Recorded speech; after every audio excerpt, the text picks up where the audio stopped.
aburrimiento. Soy un alquimista mortal sin miedo a la muerte. Escribo versos de oro, cuando muera vendré a verte del infierno terrenal hasta mi cielo subterráneo. Planeo a ras del océano sin temor a hacerme daño. Mi musa es una brisa de humo gris. Represento el mundo entero pero solo creo en mí.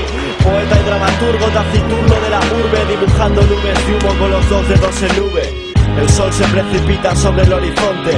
Una nueva cita con mi musa y no sé dónde. Educa a los niños para no castigar a los hombres. Comprometido con el arte, pobre diablo muerto de hambre. Para ver el arco iris has de soportar la lluvia. Yo siempre torturándome, a ver si algo me alivia.